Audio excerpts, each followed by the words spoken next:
वन्दे अहं श्रीगुरो श्रीयुतपदकमलं श्रीगुरुन् वैष्णवांश्च श्रीरूपं साग्रजातं सहगणरघुनाथ अन्वितं तं सजीवं साद्वैतं सावधूतं परिजन सहितं कृष्ण चैतन्य देवं श्रीराधा कृष्ण पादान सहगण ललिता श्रीविशाखान्वितांश्च अज्ञानतिमिरान्धस्य ज्ञानाञ्जनशलाकया चक्षुरुन्मीलितं येन तस्मै श्रीगुरवे नमः। वाञ्छाकल्पतरुभ्यश्च कृपासिन्धुभ्य एव च पतितानां पावनेभ्यो वैष्णवेभ्यो नमो नमः। श्री कृष्ण चैतन्य प्रभु नित्यानंद श्री अद्वैत गदाधर शिवासादि गौर भक्त वृंद। हरे कृष्णा कृष्णा कृष्णा हरे हरे, हरे राम राम राम हरे हरे।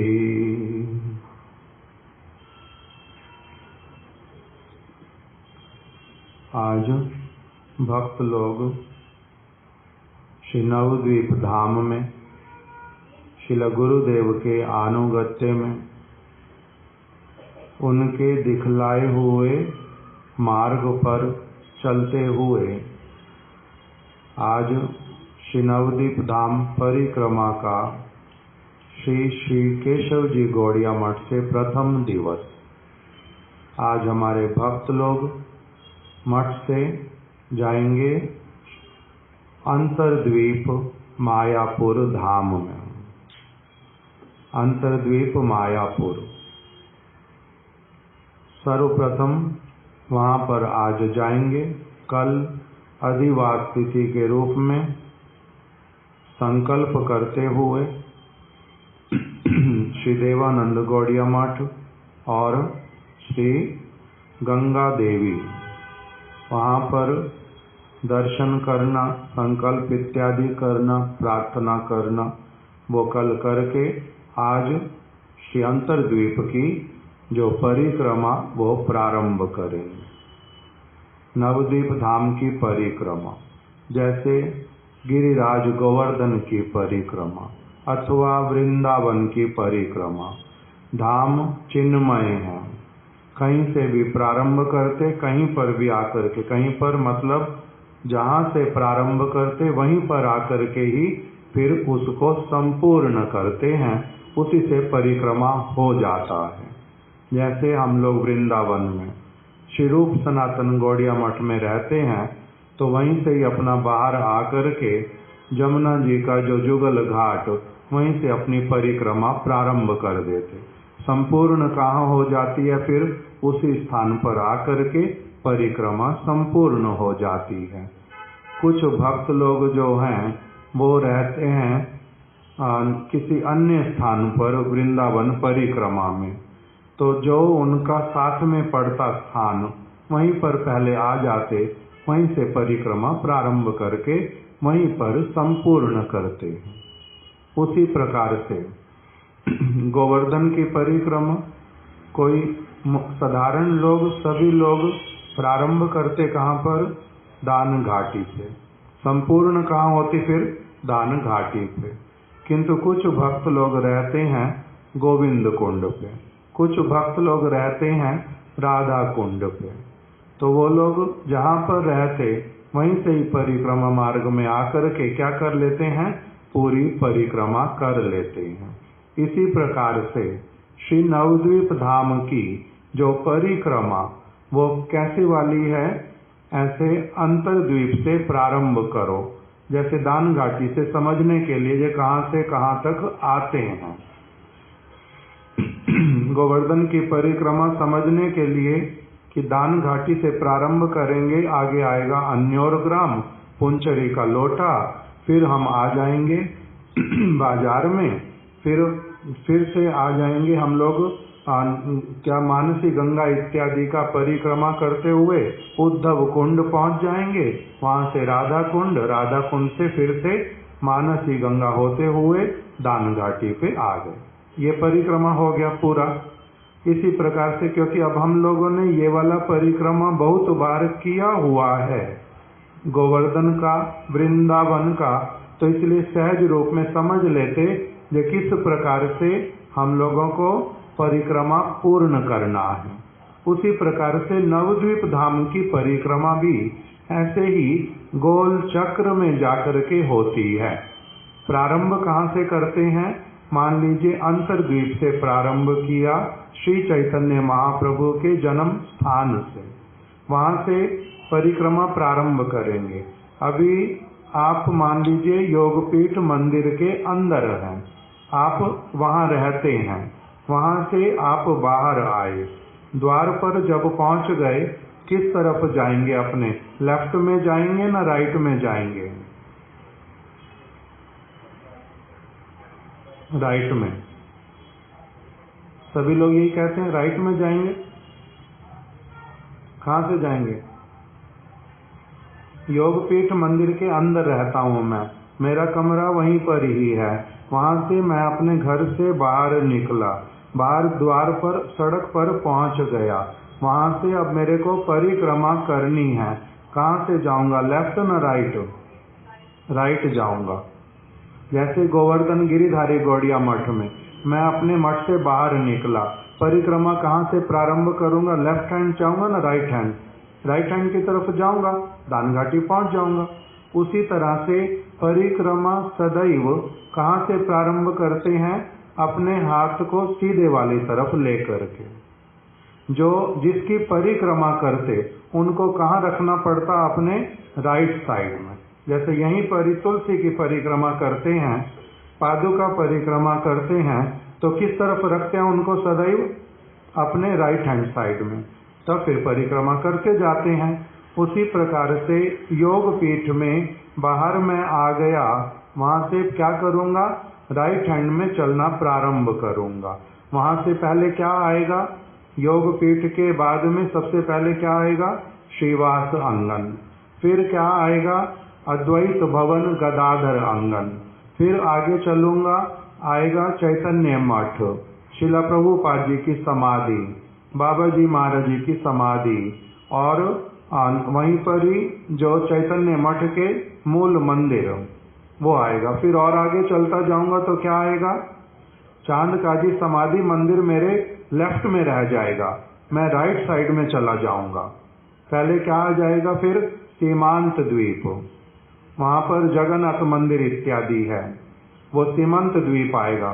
फिर उसके योग पीठ के पीछे वाली तरफ से जाते जाते गंगा के पास पहुंच जाऊंगा, गंगा को पार करूंगा, फिर आ जाएगा गोद्रुम द्वीप। गोद्रुम द्वीप में दर्शन करेंगे हरिहर क्षेत्र के, स्वर्ण विहार के, फिर स्वानंद सुखद कुंज के। वहां से होते हुए फिर कहाँ पहुंच जाऊंगा? मध्य द्वीप। मध्य द्वीप में पहुंच करके फिर से गंगा पार करूंगा, फिर पहुंच जाऊंगा नवद्वीप में, जो जहां पर अभी हम लोगों का स्थान है। ऐसे करके परिक्रमा होती। एक बार अभी मैंने क्या कर लिया, एक बार गंगा पार की थी सीमांत द्वीप से गोद्रुम द्वीप में जाने के लिए, फिर गोद्रुम से पहुंच गया मध्य द्वीप, फिर से गंगा पार किया, वहां से कहाँ जाना पड़ा? नवद्वीप में, अभी जिसको नवद्वीप कहते हैं। फिर वहां से और द्वीपों की, ऋतु द्वीप, जहन्नु द्वीप, मोदद्रुम द्वीप, वो सब परिक्रमा करके रुद्र द्वीप में आकर के फिर क्या करना पड़ता? वहीं पर रुद्र द्वीप के दो भाग, एक तरफ ऋतु द्वीप, थोड़ा सा रुद्र द्वीप, फिर गंगा आ जाती, फिर रुद्र द्वीप, फिर गंगा पार करते तीसरी बार, और फिर वापस पहुंच जाते अंतर्द्वीप में। ये ऐसे जब ठीक ठीक रूप में देखेंगे नक्शे में तब पता चलता कि इस प्रकार से ये नवद्वीप धाम की परिक्रमा होती। उसके अंतर्गत 16 क्रोश का स्थान है पूरा, जिसमें ये सारी जो गंगा की धाराएं वो भी प्रवाहित होती हैं और 9 द्वीप उसके अंतर्गत आ जाते हैं। तो इसको बोलते नवद्वीप धाम। श्रीधाम नवद्वीप की परिक्रमा करते हैं क्यों? क्योंकि वो स्थान श्री गौरांग महाप्रभु की लीला भूमि है और नित्य चिन्मय स्थान है।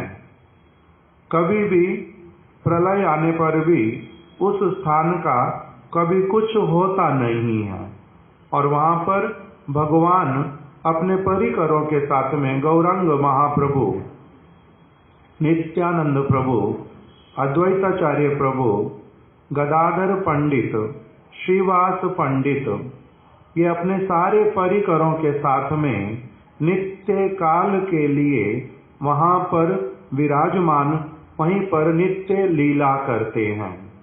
नित्य उनका वहां पर विलास होता है।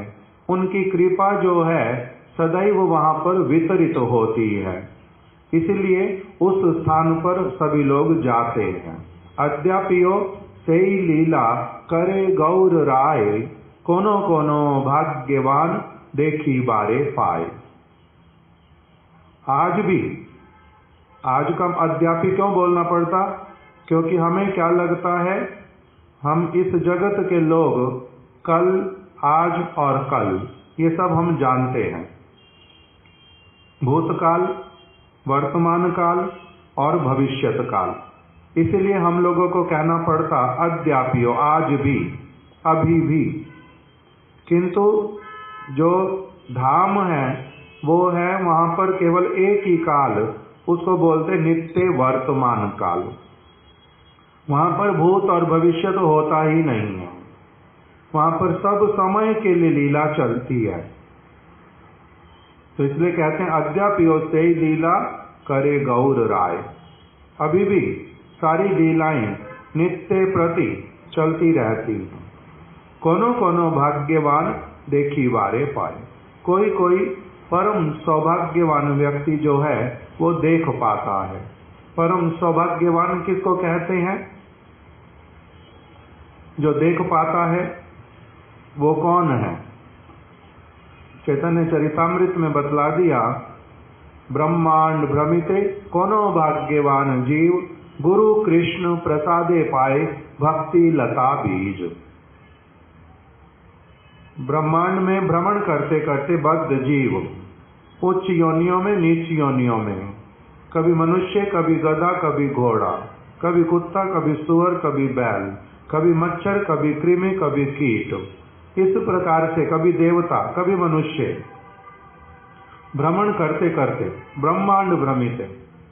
कोनो भाग्यवान जीव, जब उसका बहुत सारा सुकृति ऐसे वाला क्रियाएं जो जाने में अनजाने में भक्तों की भगवान की सेवा के उद्देश्य से उसका कुछ हो गया, बहुत सारा एकत्रित जब हो जाता है तब उसको सौभाग्यवान कहा जाता।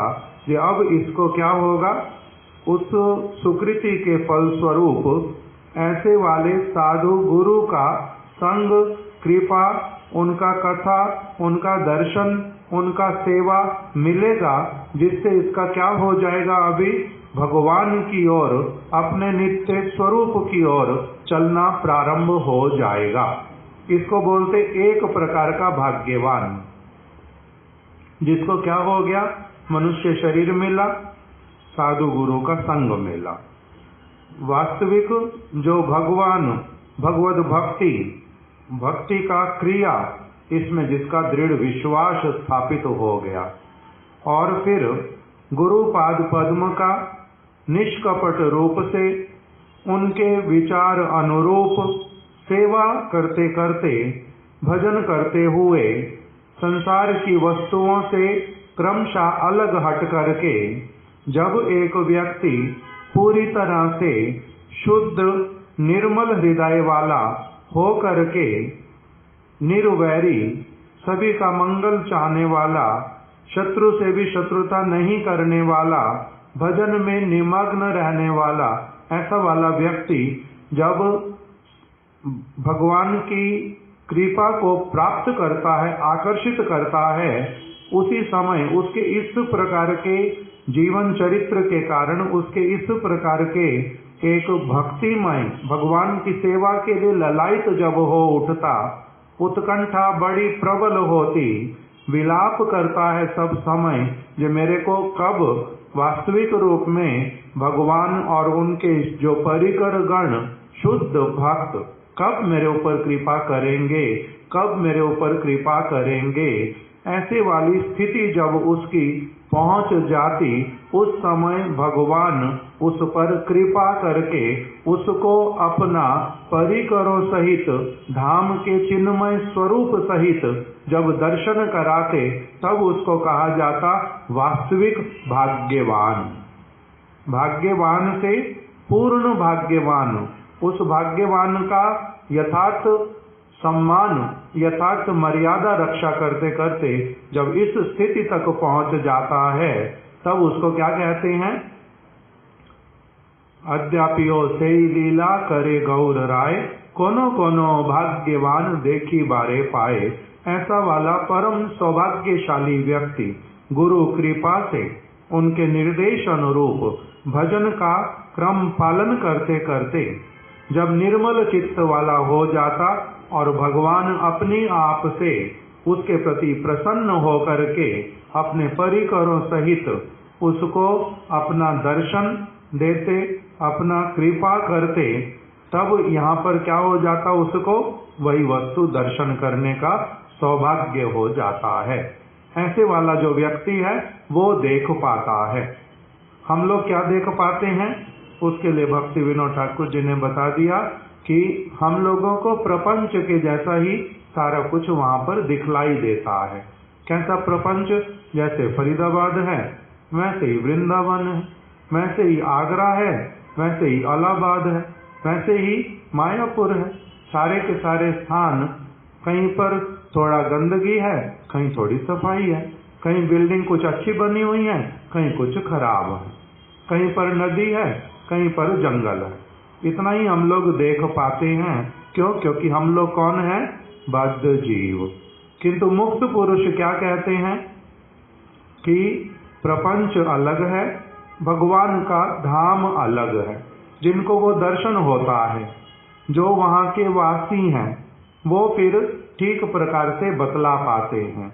इसलिए हमारे गुरु वर्ग हम लोगों को उसी बात को बतलाते हैं जो परम सत्य है कि इस वस्तु को अनुभव करने के लिए, इस स्थिति तक पहुंचने के लिए तुम्हें करना क्या पड़ेगा? तुम्हें सदैव भक्तों का संग करना पड़ेगा, धाम का दर्शन करना पड़ेगा, उनके साथ में प्रणय भक्त संगे, उनके साथ में दर्शन करने जाओ, उनके संग को करो, उनकी कथा को श्रवण करो, उनके अनुरूप जीवन यापन करो, धाम में सदैव वास करो। 5 दिन के लिए केवल नहीं, नित्य काल के लिए धाम में वास करो। इस प्रकार का करने से तुम्हारा भी क्या होगा? ये सौभाग्य वाला दिन जो है आकर के प्रकटित होगा। तो ये इसलिए करते नवदीप धाम का परिक्रमा, ये वहां पर सब समय ऐसा हो रहा है। और फिर दूसरा हमारे महाराज जी बोलते थे कि वहां पर धाम में जाते हैं क्यों? तीर्थ में लोग क्यों जाते हैं? साधु संग का मेरे को सुयोग प्राप्त होगा। वहां पर मेरे को जो ये अंतर प्रपंच का और धाम का, जगत के लोगों की क्रियाओं का और धामवासी जो भगवान के परिकर उनकी क्रियाओं का, उनकी चित्तवृत्ति इनकी चित्तवृत्ति का जो अंतर है, वो सारा मेरे को श्रवण करने के लिए अवसर मिलेगा।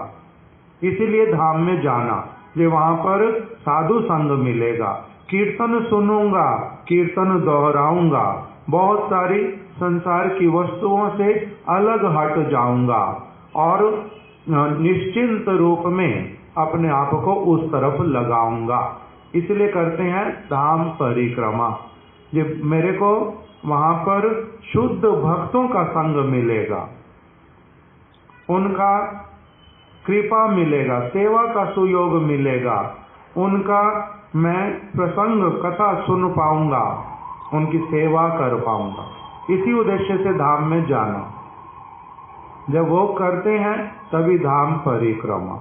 केवल मात्र भ्रमण करना, खाना पीना, आराम से रहना, आउटिंग करना, साइट सीन देखना, महाराज जी बोलते थे इसका नाम परिक्रमा नहीं होता भाई। परिक्रमा अर्थात क्रमशः मेरे को श्रवण, कीर्तन, स्मरण, वंदन, पाद सेवन, अर्चन, दास्यम, सख्यम, आत्मनिवेदनम, आत्मनिवेदन वाले स्तर तक भगवान को अपना प्रिय बंधु जानते हुए उनके प्रति प्रेम युक्त होकर के उन्हीं का ही महिमा श्रवण करना, गान करना, ये सारा कुछ उनके चरणों की सेवा के उद्देश्य से अग्रसर होना, इसका नाम होता नवद्वीप परिक्रमा, धाम की परिक्रमा। कैसे प्रारंभ होती है? सबसे पहले बतलाया धाम का संधान देने वाले, धाम की महिमा बतलाने वाले, धाम को मेरे समक्ष प्रकाशित करने वाले, धाम के प्रति मेरे हृदय में भावना देने वाले जो गुरुजन, जो वैष्णव जन, सर्वप्रथम उनके चरणों की वंदना करो, उनको वो मेरे प्रति प्रसन्न हो, ऐसी वाली कामना करो, ऐसी वाली क्रिया करो जिससे वो सचमुच में प्रसन्न हो जाए। सबसे पहले ये वाला कार्य करने के लिए बोलते हैं। इसलिए धाम में जाकर के धाम में पहुंचेंगे कैसे, किसका प्रवेश हो? महाराज जी बोलते थे बस की टिकट कर लो, ट्रेन की टिकट कर लो, फ्लाइट की टिकट कर लो, वहां पर पहुंच जाओ। ऐसे पहुंचने को धाम में पहुंचना नहीं कहते। शरीर से पहुंच जाएंगे किंतु वहां पर जो यथार्थ कार्य वो थोड़ा ना कर पाएंगे। कब कर पाते यथार्थ कार्य? धाम में जाने पर किसका प्रवेश होता है? जिसका सेवन वृत्ति है। सेवोन्मुखो जिह्वादो स्वयमेव स्फुरेत्तथा, जिसका सेवा का प्रवृत्ति है, धाम की सेवा। मैं क्या करूंगा धाम की सेवा? क्या करेंगे धाम की सेवा? धामवासी लोग जो चाहते, धामेश्वर महाप्रभु जिस वस्तु को चाहते वही वाली वस्तु यदि मैं कर दूं तभी तो मेरा धाम सेवा होगा। तो धाम सेवा करूंगा नहीं, मेरा प्रवेश होगा। कहते नहीं, तुम केवल माया के जाल के ऊपर होकर के आ जाओगे, वहीं पर ही तुम्हें लगेगा मेरा धाम परिक्रमा हो गया, किंतु वो हुआ नहीं। माया के जाल के ऊपर होके आ गए। नहीं तो होता है क्या, यदि धाम में कोई जाए वहां पर वापस लौटना होता नहीं। से मूर्ति नयने हेरे केहो नाही घरे फिरे, सन्यासी गृहीर जेगो हाय सर्वनाश। कह रहे वहां पर पहुंचने पर वहां पर जो प्रभु का मूर्ति, प्रभु के परिकरों का मूर्ति, वहां की समस्त वस्तुएं चिदानंदमय, उन वस्तुओं को देख करके वहां पर पहुंच करके कोई ऐसा होता ही नहीं ये जिसका एक मुहूर्त के लिए भी उसको पूर्व स्मृति भी रह जाए। कहीं और जाना होता उसका ना चले चरण, उसके चरण जो हैं दूसरी तरफ जाते ही नहीं। मन से सारी सुध बुध चली जाती। मैं कौन था, कहाँ रहता था, कहाँ कहाँ घूम के आया, कितनी योनियों में गया। जैसे अभी पिछले जन्मों का हमारे को कुछ स्मरण रहता नहीं। वहां पर पहुंचने पर पूर्व जन्म के क्या, पूर्व एक पल का भी स्मरण रहता नहीं कि मैंने क्या किया। तो इसलिए वहां पर जाने पर वापस लौटना तो होता नहीं।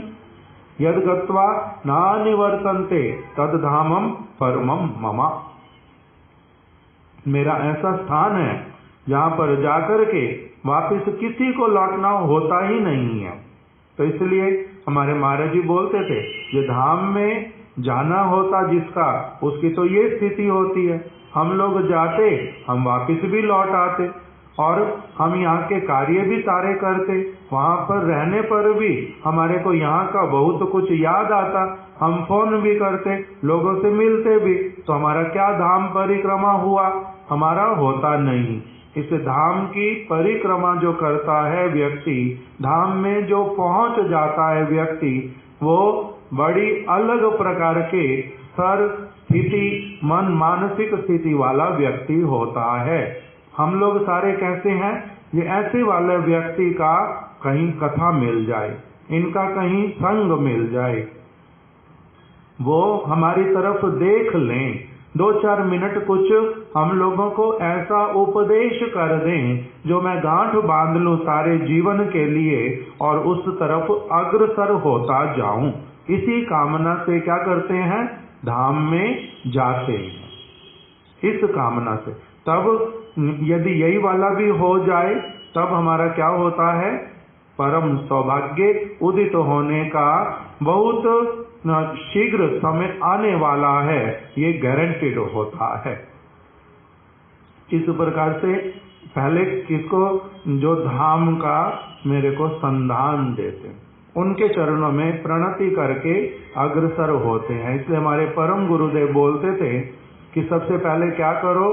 शिला भक्ति विनोद ठाकुर जी को, शिला प्रभुपाद जी के अनुगत्य में प्रणाम करो, उनको स्मरण करो, उनसे प्रार्थना की भिक्षा करो। ये वो वास्तविक रूप में धामवासी, वो धाम के प्रकाशक, धाम के स्वरूप को, तत्व को जानने वाले, वो यदि कृपा करें तब मेरे को क्या होगा? धाम के साथ में संबंध होगा। गौर किशोर दास बाबा जी महाराज, ये सभी लोग कैसे वाले हैं? हम लोगों ने अभी जब कीर्तन किया था उसके प्रारंभ में गौर किशोर दास बाबा जी महाराज जी की वंदना पढ़ी थी और भक्ति विनोद ठाकुर जी की वंदना हम लोगों ने पढ़ी थी। उसमें क्या वर्णन आता है भक्ति विनोद ठाकुर जी का कि शिला भक्ति विनोद ठाकुर आप कौन हैं? चिदानंदमय तनु भक्त प्राणामोद, आप चिदानंदमय तनु वाले हैं। जैसे भगवान की देह चिदानंदमय होती है, उसी प्रकार से आप भी साधारण जगत के प्राणी की भांति मरते प्राणी नहीं हैं। आपकी क्रियाएं बतलाती हैं। आपने जीवों के मंगल के उद्देश्य से कितने कितने प्रकार के जो ग्रंथ हैं उनको आपने प्रकटित किया। कीर्तन में उन सब का नाम दिया कि आप क्या कर, आपने कृष्ण संहिता, सज्जन तोषणी, चैतन्य शिक्षामृत, हरि नाम चिंतामणि, श्री शरणागति ग्रंथ, जैव धर्म, महाप्रभु की शिक्षा, गीतावली, गीतमाला, प्रेम प्रदीप, कल्पतरु, कल्याण कल्पतरु, कितने प्रकार के जो ग्रंथ हैं उन सब को प्रकटित किया। कहाँ के हैं वो सारे? उसमें जो वस्तु वर्णित है वो कहाँ की है? चिन्मय धाम की समस्त वस्तुएं, वहाँ की संपत्ति को पूर्ण रूप में यहाँ पर लाकर के शब्द के आकार में प्रकटित कर दिया है। दूसरा, आपने अनेक ऐसे प्रयास किए जिससे जीवों के पास में पहले क्या किया? धाम को उद्धार करीले लुप्त तीर्थ मायापुर, आपने जो लुप्त श्री चैतन्य महाप्रभु का आविर्भाव पीठ और धाम की अनेक लीला स्थलियां, उन सबको आपने प्रकटित किया। लुप्त हो गई थी जो वस्तुएं गंगा की धार के पुनः पुनः बदलने के कारण, आपने उन सभी स्थानों को प्रकाशित किया। और जय नामाचार्य भक्ति विनोद ठाकुर, सब समय नाम कीर्तन करना, भागवत को पाठ करना, भागवत की कथा को श्रवण कराना, सरल रूप में ग्रंथों में लिखना, कीर्तन के पदों के रूप में लिखना, स्थान स्थान पर उसका वितरण और प्रचार करना, ये सारे कार्य आपने करवाए। स्वानंद सुखद कुंज में निवास किया। इस प्रकार से नीलाचल में कभी गए, कभी आप वृंदावन में, राधा कुंड में, सूर्य कुंड में आकर के आपने निवास किया, यहाँ की महिमा को जगतवासियों के समक्ष प्रकटित किया, जीवों को उपदेश अमृत प्रदान किया। नाम का अमृत क्या होता है उसकी महिमा सब स्थानों पर बतलाई।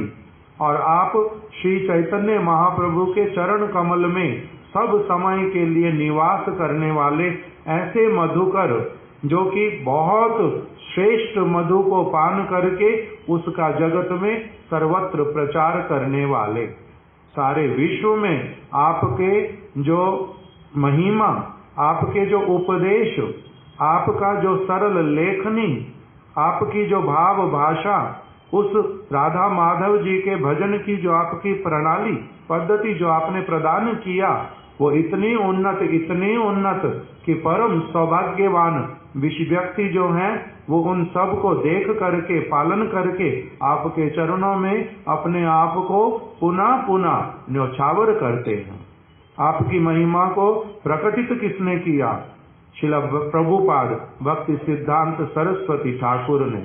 आप जो जो सारी वस्तुएं चाहते थे, आपने अभिलाषा किया, उसको केवल मात्र इंगित किया, और आपके परम भक्त श्रील प्रभुपाद उन्होंने इसका क्या कर दिया? उन सारी आपकी इच्छाओं को पूर्ण करने के लिए हर प्रकार से बहुत प्रयास किया। तो इस प्रकार आपकी जो महिमा, उसका कौन वर्णन करे। कृष्ण प्रेम दीते ऐसे छिव मरते, मानवेर साजे करुणा कारण। आप साधारण मनुष्य जैसे बन करके आ गए, साधारण मनुष्य जैसे काम करते करते भी कैसे भगवान का भजन करना है, संतान इत्यादि के पालन पोषण करते हुए भी कैसे भगवान का निर्मल भजन करना है, इस सब की आपने स्वयं आदर्श दिखला करके शिक्षा प्रदान कर दी। मानव के रूप में आ गए हैं आप कैसे? सच्चिद आनंदमय, इस सच्चिद आनंद भक्ति विनोद और कृष्ण प्रेम दीते, कृष्ण प्रेम की धारा को इस जगत में प्रवाहित करने के लिए आप भगीरथ स्वरूप। इसलिए हमारे गुरुदेव बहुत बार इसी बात को बोलते थे कि शुद्ध भक्ति के भगीरथ, जैसे भागीरथ जी गंगा को लाए थे इस जगत में सबके मंगल के उद्देश्य से, इसी प्रकार से आप जो हैं, आप कृष्ण प्रेम, कृष्ण भक्ति, इसका निर्मल प्रवाह, गौरांग महाप्रभु के मत अनुरूप शुद्ध भक्ति, रूप गोस्वामी के अनुसार उत्तमा भक्ति, उसका जो प्रवाह इस जगत में प्रवाहित करने के लिए आप इस जगत में अवतरित हुए। इसलिए आप कौन हैं? शुद्ध भक्ति के भगीरथ, सच्चिदानंदमय भक्ति विनोद ठाकुर। हमारे परम गुरुदेव उनको क्या बोलते थे? एक और क्या उपाधि जो मैं भी बोलता हूँ जयध्वनि में, श्रील गौर किशोरदास बाबा जी महाराज जी की जय। सप्तम गोस्वामी श्रील भक्ति विनोद ठाकुर जी की जय। क्यों सप्तम गोस्वामी कहते हैं?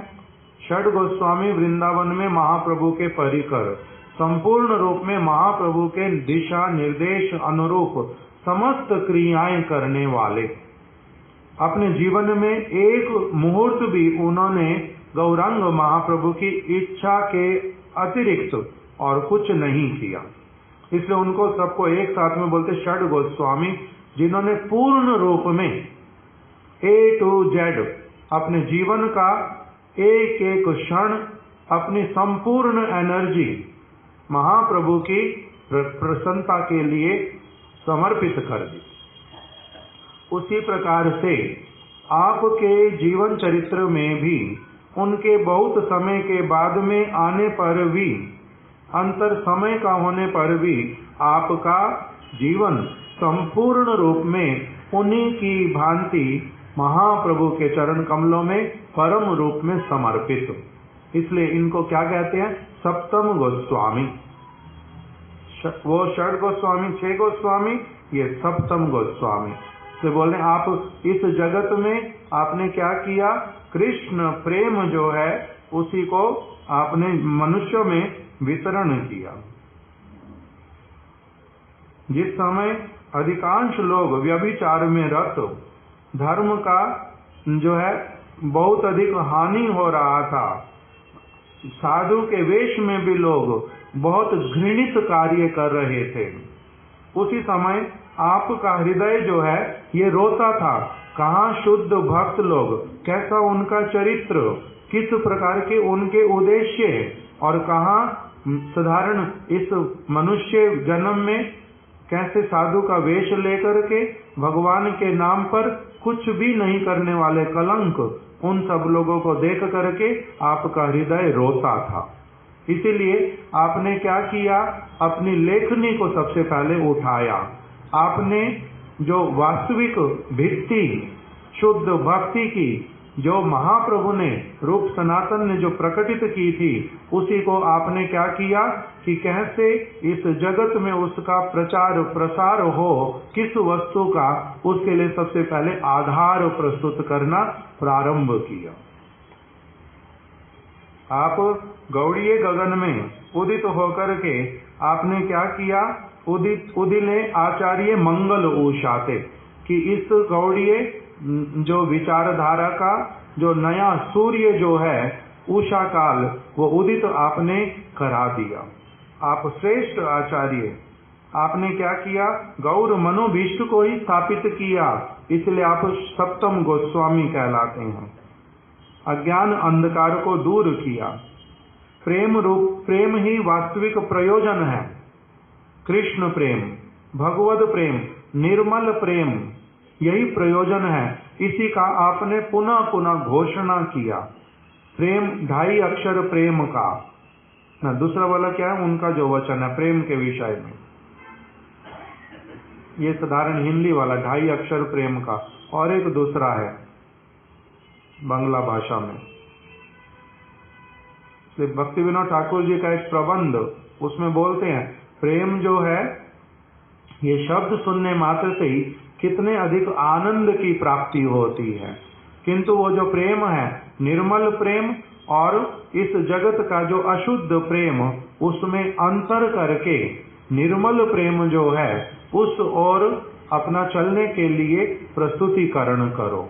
इस वस्तु को, उस प्रेम प्रयोजन विग्रह तुमी, तो उसी प्रेम के आप साक्षात विग्रह स्वरूप थे। कौन से प्रेम के? निर्मल प्रेम के। महान पुमर्थ प्रेम मूल मंत्र, कह रहे मूल मंत्र जो आपने प्रदान किया वो क्या था?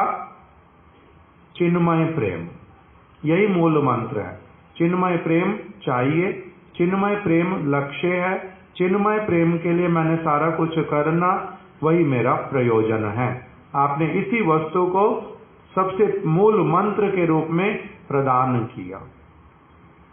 शत ग्रंथे पत्रे करिले विवृत, आपने अनेकों अनेकों ग्रंथों में, अनेक प्रकार की पत्रिकाओं में आपने पुनः पुनः यही विघोषण किया, प्रेम ही एकमात्र प्रयोजन है, वो निर्मल वस्तु है, वो जगत के साथ में किसी प्रकार का उसका संबंध नहीं है, भगवान ही उसके एकमात्र विषय है। शुद्ध चिन्मय स्वरूप में ही जो भक्त है वो उसका आश्रय है। वो प्रेम अत्यंत निर्मल है, उसके लिए क्या करना चाहिए? साधन करना चाहिए। और वो क्या है? भगवान का नाम रूप गुण लीला धाम परिकर, इसी के विषय में ठीक ठीक रूप में श्रवण कीर्तन करना, यही जो वस्तु है वही तुम्हारे शुद्ध स्वरूप को, भगवद स्वरूप को प्रकटित करेगी, नाम प्रेम प्रदान करेगा। ये आपका आपने श्रवण सिखलाया सभी को। जो भगवद भक्त वो आपके चेष्टाओं को, आपकी क्रियाओं को देख करके स्तब्धीभूत, परम आश्चर्यचकित, आनंद वाले आश्चर्यचकित, जो कितना श्रेष्ठ महान कार्य करने वाले, कोटि कंठे करे तब गुणगान, अनेकों अनेकों कंठों से आपका गुण महिमा गान करते हैं। ये एक भगवद परिकर अद्भुत चरित्र आपने अत्यधिक सरल भाषा में सहज सरल भाषा में शुद्ध भाव के साथ में आपने सब समय जो महाप्रभु के शुद्ध सिद्धांत उन्हीं को आपने क्या किया, चयन करके आपने प्रकटित कर दिया। महाप्रभु की शिक्षाएं बहुत विस्तृत, उसमें जो चिंतामणियों के समान शिक्षाएं आपने उनका चयन कर करके आपने क्या कर दिया, उसको जगतवासियों को उपहार स्वरूप प्रदान कर दिया। इस प्रकार से आपने क्या बतलाया, वेद गोप्य वाणी, वेद गोप्य वाणी एक बतलाई, क्या, आपेक्षिक है पतिव्रता धर्म, निरपेक्षा है वैश्या ते गणन। जो पतिव्रता धर्म है वो कैसा है, आपेक्षिक। आपेक्षिक का अर्थ क्या होता है, अपेक्षा रखने वाला। एक नवविवाहित पति और पत्नी है, उसमें जो पत्नी है उनको क्या कहते हैं, ये पतिव्रता है, पतिव्रत धर्म का पालन करने वाली है। पतिव्रत धर्म होता क्या है, कह रहे हैं ये आपेक्षिक धर्म है, आपेक्षिक होता है। आपेक्षिक का अर्थ अपेक्षा रखता है, जो पति चाहते हैं पत्नी वही कार्य करती है, पति के सुख में वो सुखी रहती है, पति के मंगल के लिए समस्त क्रिया करती हैं, और जो सतपति होते हैं वो भी अपनी पत्नी के संपूर्ण रूप में वशीभूत रहते हैं, प्रेम के कारण वशीभूत रहते हैं, काम के कारण नहीं। भागवत में ये वाला श्लोक बतलाया, बतलाओ तो श्लोक। हाँ, जोर से बताओ नहीं तो आगे आ जाओ।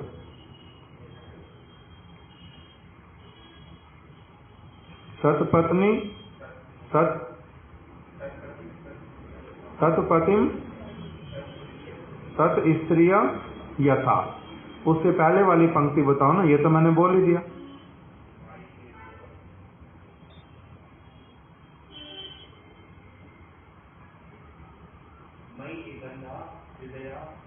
मयि निर्बंध हृदया साधुआ समदर्शिना, बस यहीं तक है। ये ऐसे वाले साधु जो कैसे हैं, मयि निर्बंध मतया, जिनकी मति संपूर्ण रूप में मुझ में लग जाती है, मेरे अतिरिक्त और कहीं जाती ही नहीं है, मेरे लिए ही वो जीवन धारण करते, मेरे लिए ही जिह्वा का व्यवहार, नेत्र का व्यवहार, कान का व्यवहार, नासिका का व्यवहार, हाथ का व्यवहार, चरण का व्यवहार, अपने समस्त संपत्ति का व्यवहार, अपनी सारी एनर्जी का व्यवहार, सारा कुछ किसके लिए करते हैं, मेरे लिए। किस लिए, वो मेरे प्रति ऐसे आसक्त हैं, वो मेरे प्रति ऐसे समर्पित हैं।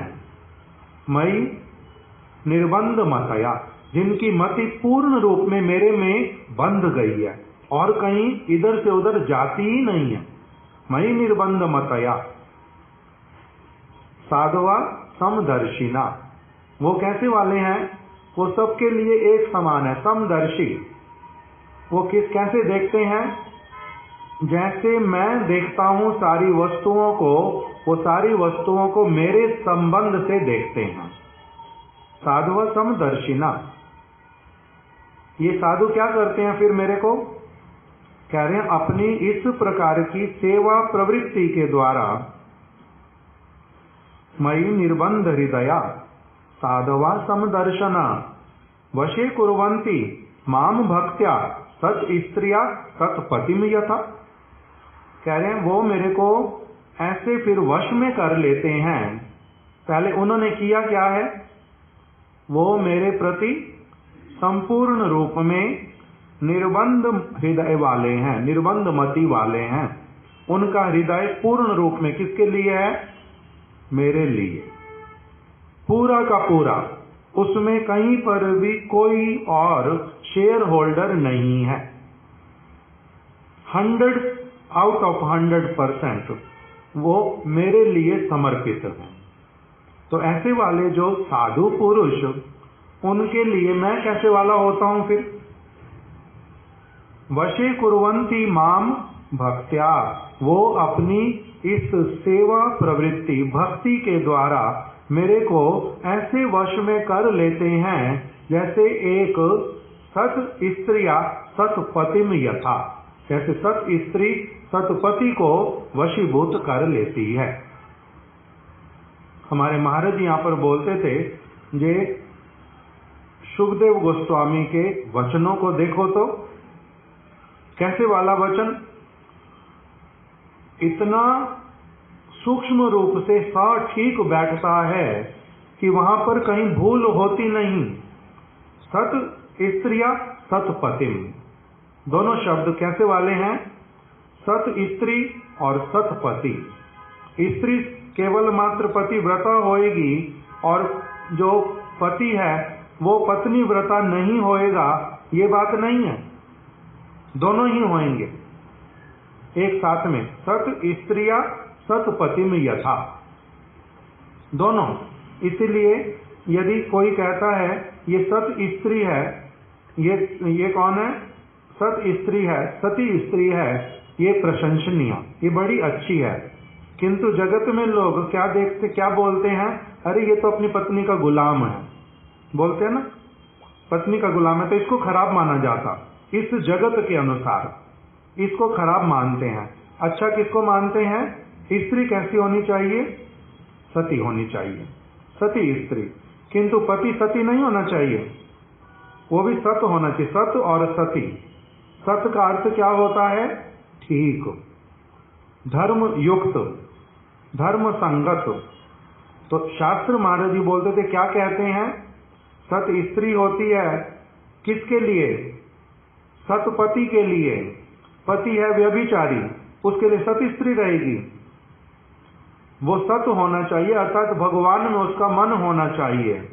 उसके वो फिर लंगड़ा हो, लूला हो, व्याधिग्रस्त हो, निर्धन हो, तब कोई बात नहीं। किंतु होना कैसा चाहिए? सत, वस्तु में चित्त लगाने वाला सतपति हो।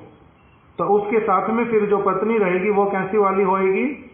सत स्त्री। इसके प्रति भावना रखने वाली स्त्री सत स्त्री होएगी, ना कि भगवान में मन लगता नहीं किसी का, दुष्ट है और शराब पीता, गलत कार्य करता, वो कभी भी सतपति नहीं हो सकता। वो पति हो सकता किंतु सतपति नहीं है वो। उसके लिए सारी अच्छी क्रियाएं करने पर भी ये स्त्री सत स्त्री नहीं कहलाएगी। क्यों? क्योंकि पागल को यही नहीं पता सतपति कहते किसको, समय किसके लिए देना चाहिए, सती होना चाहिए किसके लिए। इसी प्रकार से दूसरी तरफ फिर हमारे महाराज जी बोलते थे, सत स्त्री के लिए ही जो पति होता है ना, वो सतपति बनता है। वो भी देखता है उसी बात को कि ये भगवान में चित्त लगाने वाली या नहीं, ये सत वस्तु की ओर जाने के लिए इच्छुक या नहीं, तब फिर क्या कहलाएगी? सत स्त्री। तो सत स्त्री सतपति। तो इसी प्रकार से भगवान कह रहे हैं कि मैं सतपति हूं, किंतु किसके लिए? सत स्त्री के लिए। सत स्त्री कौन है भगवान की? उनके सारे शुद्ध भक्त, सारे शुद्ध भक्तों के वो एकमात्र क्या है? सतपति। भक्त संपूर्ण रूप में उनके लिए समर्पित होता है, और भगवान भी फिर अपने ऐसे भक्त के लिए क्या होते हैं? अहम भक्त पराधीना, मैं अपने भक्त के लिए कैसा हूं? पराधीन हूं, मैं उनके वशीभूत हूं। वो जैसा चाहते मैं वैसा ही करता हूं, इसमें कोई खराबी नहीं होती, अच्छा होता। किंतु होना क्या चाहिए? कॉम्बिनेशन सत स्त्री सतपति, जो इस जगत में होता नहीं, इस जगत में होता नहीं। भगवान ही सतपति और हम उनके जो भक्त, वही क्या कहलाते हैं? सत स्त्री। इसलिए समस्त जीवों को कहते हैं प्रकृति, एक साथ में सारे जीव, चाहे कोई भी शरीर क्यों ना हो उसका, ये सारे क्या हैं? प्रकृति। तो इस बात को बोल रहे हैं आपेक्षिक है पतिव्रता धर्म। कह रहे हमारे आपने, हे श्रील भक्ति विनोद ठाकुर, आपने भली प्रकार से जगतवासियों को ये अनेक अनेक प्रकार से समझाया कि भगवान जो हैं वो है विषय विग्रह, और जो प्रकृति अर्थात समस्त जीव हैं वो कौन है? आश्रय विग्रह। आश्रय और विषय का जो संबंध है वो किस प्रकार का है? स्त्री और पुरुष के जैसा। सत स्त्री सत पति, शुद्ध भक्त उसी के लिए शुद्ध भगवान, नहीं तो भगवान भी फिर उसके सामने प्रकट नहीं होते। तो इसीलिए आपेक्षिक है पतिव्रता धर्म। ये आपेक्षिक है कि वो भगवान होने चाहिए, जैसे सतपति होना चाहिए तभी सतपत्नी होएगी, उसी प्रकार से शुद्ध भगवान विषय विग्रह शुद्ध वाले होने चाहिए। तुम्हारे मानने से नहीं होगा कि ब्रह्मा भगवान है, साईं भगवान है, हनुमान भगवान है, दुर्गा भगवान है, वो सतपति नहीं कहला सकते। क्यों? क्योंकि वो सत विषय है ही नहीं। सत विषय कौन है? भगवान श्री कृष्ण। इसीलिए उनका वो पहले क्या होना चाहिए? ठीक। फिर उसके बाद में तुम अपेक्षा रखता है इस वस्तु की कि तुम ठीक वस्तु को पहचानो, वो कैसे हो और तुम कैसे होने चाहिए हो। उनका वो स्वरूपता क्या है, तुम स्वरूपता क्या हो। यदि ये वाला संबंध दोनों तरफ से ठीक करके नहीं रखा और फिर तुम धर्म के नाम पर कुछ भी और करते जा रहे हो, प्रारंभ में ही भूल हो गई, तो इसलिए तुम्हारा आगे सारा कुछ जो है वो क्या रहेगा? वैश्यते गणन। तुम्हारा वो पतिव्रत धर्म पालन हो नहीं पाएगा, तुम्हारा सारा कुछ गड़बड़ जाएगा। पातिव्रत्य सार कृष्णैक सेवन। इसलिए पतिव्रता धर्म का सार समस्त जीवों के जीवन धारण करने का सार जो है वो क्या है? एकमात्र आराध्य वस्तु जो कृष्ण है उनका निरंतर नित्य अनुशीलन करना, उनका सेवन करना, ये आपेक्षिक धर्म है। अर्थात एक के लिए दूसरा चाहिए, अकेले अकेले में होएगा नहीं ये पूर्ण। प्रेम नाम की वस्तु जो है उसमें कौन चाहिए? विषय और आश्रय। शुद्ध विषय जो है वो है भगवान श्री कृष्ण, और शुद्ध आश्रय जो है वो है चिन्मय आत्मा। ये आपेक्षिक धर्म है, एक दूसरे की परस्पर अपेक्षा रखता है। इस बात को आपने बड़े स्पष्ट रूप में इस जगत में प्रकटित किया है। तब स्नेह धारा संवर्धित जारा। जिन्होंने आपकी जो ये स्नेह पूर्वक कृपा पूर्वक बतलाई गई जो शुद्ध भक्ति की धारा, इसमें जिन्होंने क्या किया है? संवर्धित जारा। जिन्होंने इसी में जिनकी चित्त वृत्ति जो है वो उन्नत हुई है, वर्धित हुई है, इन विचारों को पकड़ पाए हैं, शुद्ध भक्ति की, प्रेम की, महाप्रभु की विचारधारा को जो पकड़ पाए हैं, जो इसमें अब उन्नति प्राप्त कर रहे हैं, संवर्धित जारा। भूलोके गोलोक निवासी तहारा। वो भले इस भूलोक में भी क्यों ना रह रहे हो, किंतु वो निवासी कहाँ के हैं? गोलोक वृंदावन के। आपने उनकी चित्त वृत्ति को इस प्रकार का उन्नत बना दिया है। आपने उनको यहीं पर रहते रहते ही क्या कर दिया? गोलोक निवासी बना दिया है। ऐसी आपकी कृपा है। ऐसे करके श्रीला भक्ति विनोद ठाकुर जी के लिए प्रार्थना किया, कोटि कोटि जन्मे करो दाय भाग, तब पद युगे यही निवेदन। हे श्रीला भक्ति विनोद ठाकुर, आप जन्म जन्मांतर हमारे को अपना चरण, अपने आश्रय, अपने विचार, अपने जो आपके परिकर गण, इनका दासों के दासों का नित्य निरंतर संग प्रदान करें, यही आपके चरणों में प्रार्थना है।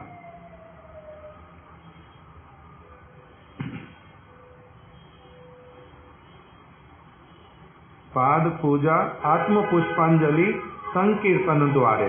आपके चरण कमलों में जो पुष्पांजलि है वो किस रूप में मैं प्रदान करता हूँ? आत्म पुष्पांजलि। अपने आप को ही एक पुष्प के रूप में मैं आपके चरण कमलों में समर्पित करता हूँ। किस प्रकार से?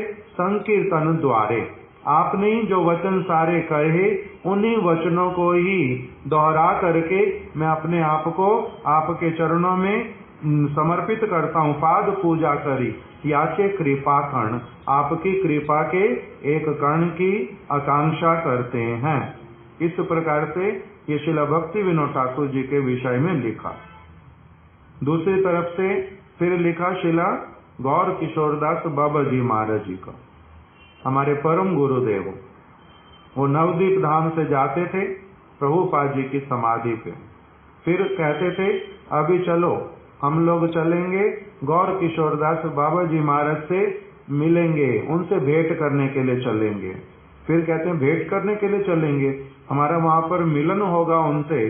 तो कहते मिलन होगा, जिनसे अलग होते हैं उनसे मिलन होता है, हम उनसे कभी अलग ही हटते नहीं, हमारा क्या मिलन होगा?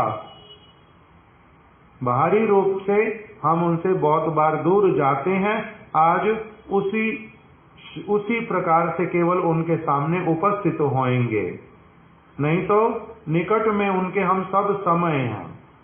कैसे? उसके लिए उदाहरण देते थे कि कुछ लोग बोलते हैं मैं पहले मायापुर में रहता था, बाबा जी महाराज जी के निकट में रहता था, उनकी सेवा करता था, विग्रह की, मंदिर समाधि मंदिर की सेवा करता था। अभी किंतु नवद्वीप में चला गया हूँ और स्थानों पर जाता हूँ, अभी बाबा जी महाराज जी के साथ में नहीं रहता, बाबा जी महाराज जी की सेवा नहीं करता। किंतु कहते हैं उन लोगों ने भूल समझा है, मैं बाबा जी महाराज जी के पास में ही रहता हूँ, उन्हीं की ही सेवा करता हूँ, एक दिन के लिए नहीं सब समय के लिए उनकी सेवा करता हूँ, उनकी सेवा के लिए ही बाहर रहता हूँ। पास में रहता था सेवा के लिए, दूर रहता हूँ तब भी सेवा के लिए। जैसे बालक अपने माता पिता के पास में रहता है, क्यों रहता है? उनकी सेवा के लिए। दूर चला जाता है, वहां पर धन उपार्जन करता है, सारा का सारा धन माता पिता की सेवा के लिए भेज देता है। क्यों चला गया दूर? क्योंकि जिस स्थान पर रहता था वहां पर धन उपार्जन का उपाय कोई नहीं था, इसीलिए दूर जाकर के धन उपार्जन करके उनके लिए क्या कर देता है? सारी सेवा की व्यवस्था कर देता है। तो इसको क्या कहते हैं? बालक दूर रह रहा है, ये शारीरिक रूप में केवल दूर रह रहा है, किंतु हृदय के साथ में इतना अधिक मिलन है कि दूरी होती ही नहीं। तो इसीलिए मेरा दूर रहना भी उनकी सेवा के उद्देश्य से है। उनकी सेवा के लिए बहुत सारे पुष्पों को एकत्रित करके, सुगंधित वस्तुओं को, सब समय के लिए सेवा करने वाले जो जीवंत हमारे भक्त लोग, उनको ला करके उनके चरणों में दूंगा उनकी सेवा करने के लिए। इसलिए बाहर रहता हूँ, नहीं तो रहता उन्हीं के पास ही, उनकी सेवा के लिए बाहर हूँ, अलग रहता नहीं। हृदय पूरी तरह से उनके पास में है, इस प्रकार से। और दूसरा फिर उदाहरण दिया, कोई कोई पास में भी रहता है, वहीं पर ही अभी रहता है, उनके विग्रह की सेवा भी करता है, किंतु उनके विग्रह पर जो कोई व्यक्ति कुछ चढ़ा करके जाता है वो सारा आत्मसात कर लेता है। उनके नाम पर बहुत सारे लोगों से सेवा लेता है, किंतु उनकी सेवा नहीं करता, स्वयं खा जाता है। तो इसको क्या कहेंगे? जब वो बाबा जी महाराज जी के पास में रहता है, कहते नहीं, ऐसे वाला व्यक्ति बाबा जी के पास नहीं रहता, ये बाबा जी के पास नहीं है, बाहरी रूप में पास होने पर भी बहुत दूर है। हमारे गुरुदेव उदाहरण देते थे कि एक घर में रहने पर, एक ही बिस्तर पर सोने पर भी यदि मन एक दूसरे के साथ ना मिलता हो तो हजारों कोसों की दूरी पर रहता है व्यक्ति। फिर हमारे महाराज जी उदाहरण देते थे, सूर्य रहता आकाश में और कमल रहता है इस पृथ्वी पर जल में, कुमुदिनी जल में रहती है और चंद्र रहता आकाश में, मेघ आते हैं आकाश में और मोर रहता है पृथ्वी पर पर्वत के ऊपर। दूरी बहुत है, किंतु एक दूसरे को देखने से आनंदित हो उठते हैं। कमल खिल उठता, कुमुदिनी खिल उठती, मयूर नृत्य करने लग जाता। किस लिए? क्योंकि वो दोनों एक साथ हैं। ये जो दूरी, इस दूरी को दूरी नहीं बोला जाता। क्यों? क्योंकि हृदय एक साथ में है। तो इसीलिए परम गुरुदेव बोलते थे, जो जिनका सेवामय प्राण, जिन्होंने विचारधारा को लिया, जो उनके लिए जीवन जो है पूर्ण रूप में समर्पित करेंगे, उनको एन कैश नहीं करेंगे, मूर्ति दिखला करके पैसा नहीं लेंगे, उन भगवान के लिए, भक्त के लिए जो कुछ आएगा उसको आत्मसात नहीं करेंगे, पूर्ण उनकी सेवा में नियुक्त करेंगे, वो उनके साथ में है। नहीं तो साथ में रहने पर भी बहुत दूर है। तो सिद्धांत क्या स्थापित कर देते थे? साथ में रहने पर भी सेवा होती, दूर में रहने पर भी सेवा होती। फिर साथ में रहने पर भी कोई बिल्कुल साथ में नहीं होता, सेवा नहीं करता, दूर रहने पर तो फिर क्या सेवा करेगा? दोनों प्रकार का सिद्धांत किसके ऊपर निर्भर करता है? फिजिकल प्रॉक्सिमिटी के ऊपर निर्भर नहीं करता, चेतना के स्तर के ऊपर निर्भर करता है। इसी बात को स्थापित करके बाबा जी महाराज जी के दर्शन करने जाते थे। ये सारे सिद्धांत परिक्रमा के समय में हमारे गुरुदेव, हमारे महाराज जी, परम गुरुदेव, ये सब श्रवण कराते थे। इन्हीं सारे विचारों को हृदय में ठीक ठीक रूप में ले लेना, इसी का नाम है परिक्रमा। इसी का नाम है भक्ति विनोद ठाकुर जी के दर्शन। दर्शन का मतलब आंखों से नहीं, केवल मात्र मिट्टी और बिल्डिंग के नहीं, सीमेंट की बनी हुई, कितना बड़ा मंदिर, कितना छोटा, विग्रह ने कैसे वस्त्र लिए, कैसे नहीं लिए, ये दर्शन नहीं होता। उनके हृदय कैसे हैं, उनका विचार कैसा है, मैं अभी इस अवस्था में कैसे उनसे कनेक्ट हो सकता हूँ, इस वस्तु को समझ करके उसी तरफ अग्रसर होना, इसका नाम होता दर्शन। दर्शन आंखों से प्रभुपाद ने बार बार इसलिए बोल दिया, दर्शन आंखों से तुम्हारे होंगे नहीं। दर्शन अभी तुम्हारे कैसे होंगे? कान से। कान से दर्शन करते करते कानेरो भीतरे दिया मर में पशीला गो, आगे आकुल करीला मोर प्राण। कान के माध्यम से ठीक वस्तु जाएगी, सदगुरु के माध्यम से ठीक वस्तु जाएगी, वही फिर हृदय में जाकर के क्या करती है? कानेरो भीतरे दिया हृदय पशीला गो, पहले हृदय में प्रकटित होएगी, आकुल कर देगी तुम्हारे प्राण को। मुझे साक्षात रूप में वो वस्तु देखनी, मिलना उससे, सेवा करनी उसकी, तब फिर तुम्हारा वो वाला भाग्य उदित होएगा। आकुल होने पर पूर्ण रूप में, जहां पर जाकर के क्या मिलेगा फिर? अद्यापियो से लीला करे गौर राय, कोनो कोनो भाग्यवान देखी बारे पाए, तब जाकर के वो स्थिति आएगी। तो इसका नाम होता दर्शन। इस दर्शन शास्त्र है। दर्शन शास्त्र मतलब उसको पढ़ना पड़ता, किसी अथॉरिटी से उसको समझना पड़ता, कान से हृदय में लेना पड़ता, प्रकटित होती, फिर नेत्रों से भी उसके स्वरूप को देख पाते। इस प्रकार से तो ये गौर किशोर दास बाबा जी महाराज जी का, उनके लिए क्या बताया? आप वैष्णव आचार्य हैं, श्रेष्ठ वैष्णव आचार्य, साक्षात भगवान के परिकर। आपकी महिमा कौन गान गा सकता है जब तक आप स्वयं कृपा ना करें? आप रघुनाथ दास गोस्वामी के जैसे प्रेम से युक्त,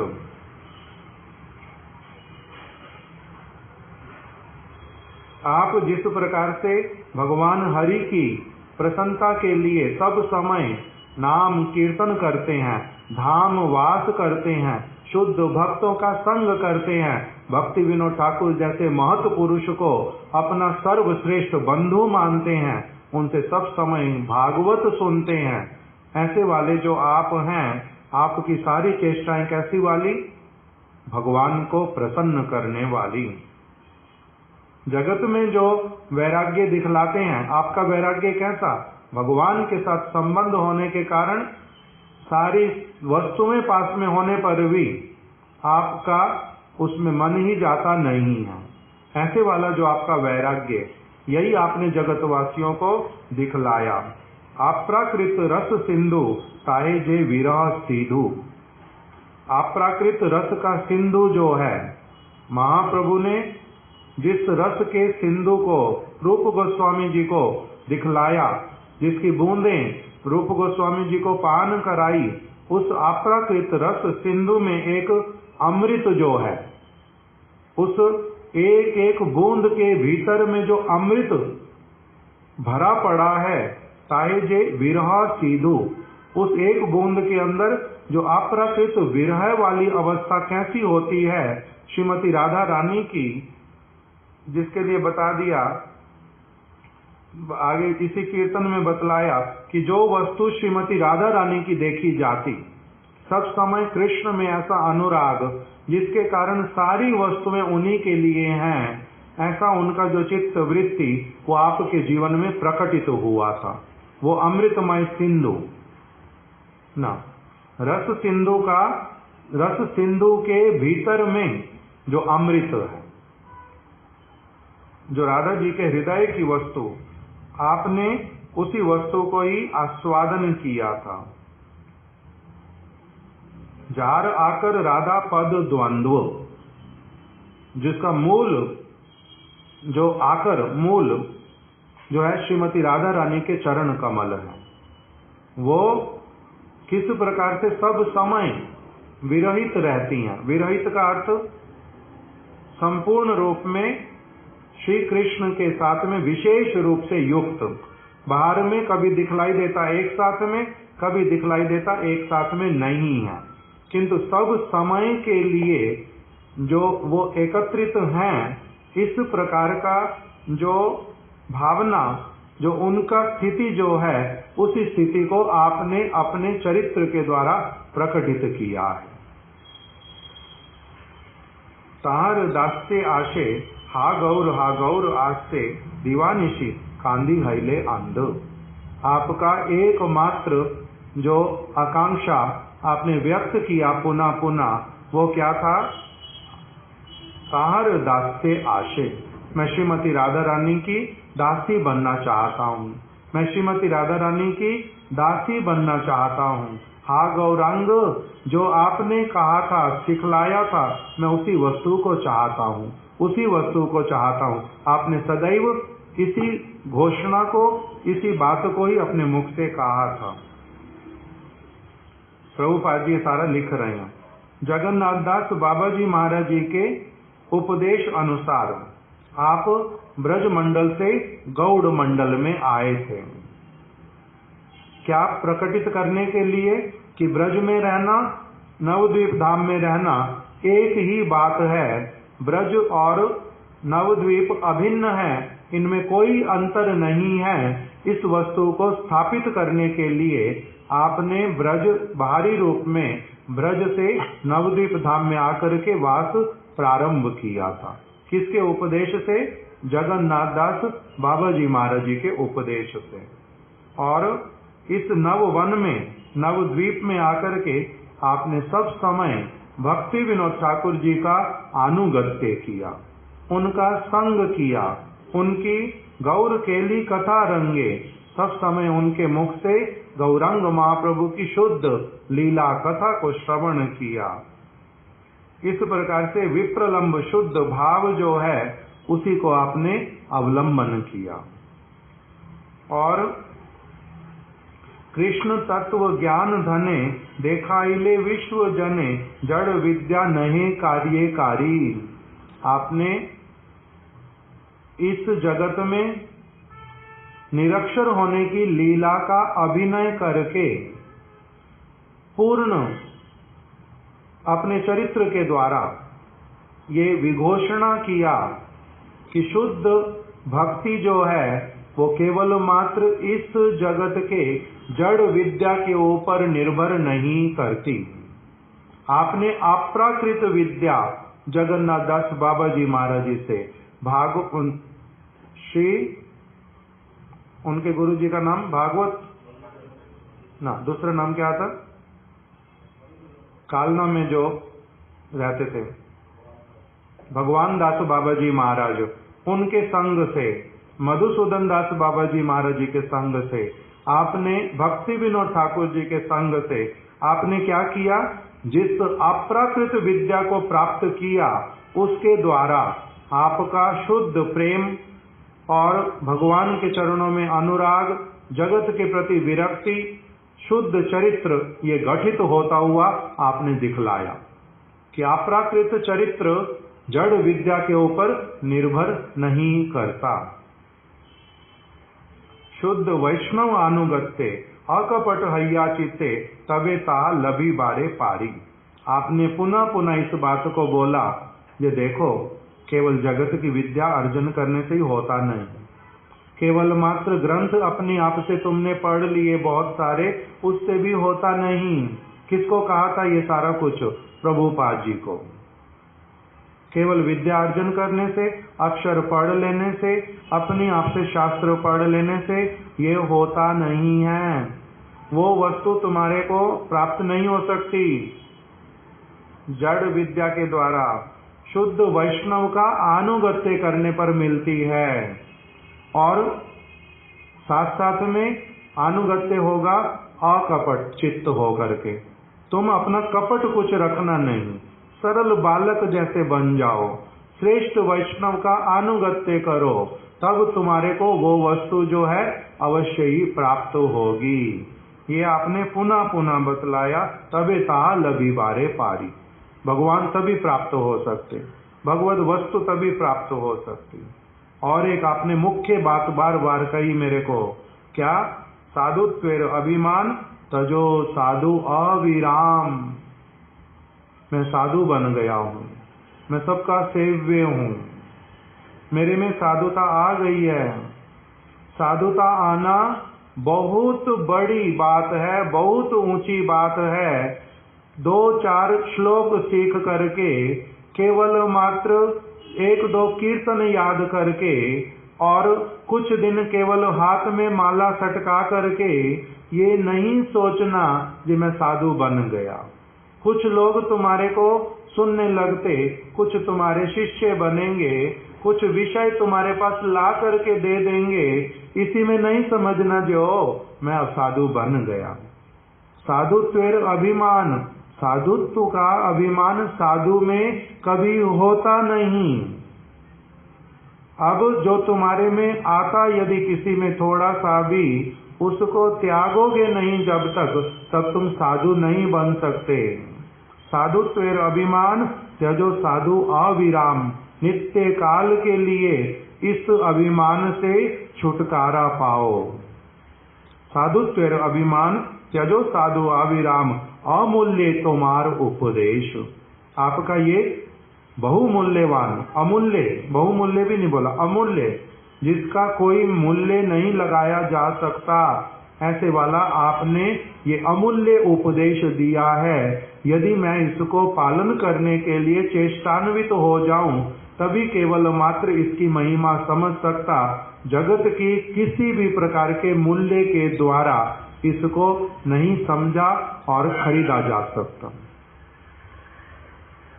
फिर आपने क्या उपदेश किया? पूजा प्रतिष्ठार आश, हओ न को तार दास, यदि चाहो कृष्ण कृपालेश। तुम यदि भगवान श्री कृष्ण की कृपा का लेश मात्र भी तुम यदि कुछ चाहते हो या नहीं, पहले ये विचार करो। अगर चाहते हो तब क्या करो? अगला स्टेप क्या है? पूजा और प्रतिष्ठा की जो आशा, हओ नाको तार दास। तुम पूजा तुम्हारी कोई कर देगा, धूप अगरबत्ती दीप जला देगा, चरणों में पुष्प दे देगा, तुम्हारे को उससे मिलेगा क्या? पैसा चढ़ा देगा, कपड़े दे देगा, जमीन जायदाद दे देगा, तुम्हारा उससे द्वारा तुम्हारी आत्मा का मंगल होगा क्या? इस चीज को समझो तो सही। इसलिए तुम इन चीजों के दास मत बनो। जो लाके देता उसको अप्रिशिएट मत करो, केवल इस प्रकार के नहीं बनो। पूजा प्रतिष्ठार आश, हओ नाको तार दास। भगवान का दास बनने की कामना करो। ये वाला आपका उपदेश किसने धारण किया? श्रीला प्रभुपाद जी ने। इन सारी वस्तुओं को सुन करके पहले समझने वाला, धारण करने वाला और उसके बाद में उसी वस्तु को फिर दूसरों को भली प्रकार से समझा देने वाला व्यक्ति जो है वो कौन है? भक्ति विनोद ठाकुर गौर किशोर दास बाबा जी महाराज जी की बातों को पूरी तरह से शिला प्रभुपाद जी ने इतना सुष्ठु रूप में पुनः पुनः समझाया कि हम लोग उन्हीं की लेखनी में ही ये सारा कुछ क्या मिलता है, उनके वचनों में ये सब प्राप्त होता है कि ये गुरुवर्ग किस प्रकार के उपदेश देने वाले और जीवन धारण करने वाले। इसलिए उन्होंने उपदेश दिया, पूजा प्रतिष्ठार आश हव न को तार दास, उसके दास नहीं बनो यदि कृष्ण की कृपा का लेश मात्र भी चाहते हो। एकांतिक नामाश्रय इथे सर्व सिद्धि है, यहाँ गौर श्रीमुख वचन यहाँ ते विश्वास धरो, नामे शुद्ध सत्व करो हवे सिद्धि लीला स्फुरण। आपने पुनः पुनः एक बात मेरे को और बतलाई, क्या कह करके कि नाम का आश्रय एकांतिक रूप में करो। नाम का आश्रय करने का अर्थ हम लोग जो शिक्षा अष्टकम के पहले श्लोक में श्रवण कर रहे हैं, नाम आश्रय करने का अर्थ भगवान के जो शुद्ध भक्त रूप गोस्वामी, सनातन गोस्वामी, व्यास जी, नारद जी, सुखदेव गोस्वामी, इनके वचनों को धारण करना, इसी का अनुशीलन करना, इसका नाम है नाम आश्रय करना। एकांतिक नाम आश्रय करो, इसी से तुम्हारे को सर्व सिद्धि की प्राप्ति होएगी। यही गौरांग महाप्रभु ने कहा है, मेरे गौरांग महाप्रभु ने कहा है। कौन कहते थे? गौर किशोर दास बाबा जी महाराज। मेरे गौरांग महाप्रभु ने यही कहा है। इसलिए क्या करो? इसी वस्तु में अपने आप को नियुक्त करो, इसी में विश्वास रखो और इसी के द्वारा तुम अपने चित्त वृत्ति को रजोगुण, तमोगुण, सतोगुण से ऊपर उठा करके निर्गुण अवस्था को प्राप्त करो और उसमें क्या होगा फिर? हवे सिद्धि लीला स्फुरण, सारी भगवान की लीलाएं सब कुछ तुम्हारे समक्ष स्फुरित होगा। ये आप उपदेश करते थे। भंड ओ पाषंड जतो जड़ भोगे उन्नमत, ताहा देखी छाड़ो दीर्घ श्वास। आप बड़े बड़े श्वास लेकर के छोड़ देते थे। इसका अर्थ क्या होता? इसका मतलब क्या होता है? जिस वस्तु से कोई बहुत फेडअप हो जाता है, जिस वस्तु से कोई बहुत दुखी हो जाता है, उस समय ऐसी वाली लंबी श्वास छोड़ता है। तो कह रहे हैं आप दीर्घ निश्वास छोड़ते थे बहुत बार। किसको देख करके? भंड ओ पाषंड जतो, जो दुष्ट लोग, विषयी लोग, भगवान के नाम पर कुछ और करने वाले, भगवान की एक बात मानेंगे, दूसरी बात को गुरुत्व भी नहीं देंगे, ऐसे लोग जो भंड, पाषंड और जड़ भोगों में उन्मत्त, ऐसे लोगों को देख के आप दीर्घ निश्वास छोड़ते थे। अमल गौरांग शिक्षा, आप सब समय गौरांग महाप्रभु की जो विमल शिक्षा, उसी को ही आप सभी लोगों को प्रदान करते थे। आपका सदैव निवास जो है वो क्या है? गंगा का तट, श्रीधाम मायापुर और श्री राधा कुंड का तट। आप सदैव वहाँ के वासी, आप की कृपा याचना करते हैं। हम भंड ना बने, पाषंडी ना बने, हम विषयी ना बने, आपके जो उपदेश उसके ऊपर चल करके भक्ति करने की कामना करें, यही आपके श्री चरणों में प्रार्थना। शिला गौर किशोर दास बाबा जी महाराज की जय, शिला भक्ति विनोद ठाकुर की जय, श्री नवद्वीप धाम की जय, नवद्वीप धाम परिक्रमा की जय, शिला गुरुदेव की जय, परिक्रमाकारी भक्त वृंद की जय। गौर प्रेमानंदे हरि हरि बोल, हरि हरि बोल।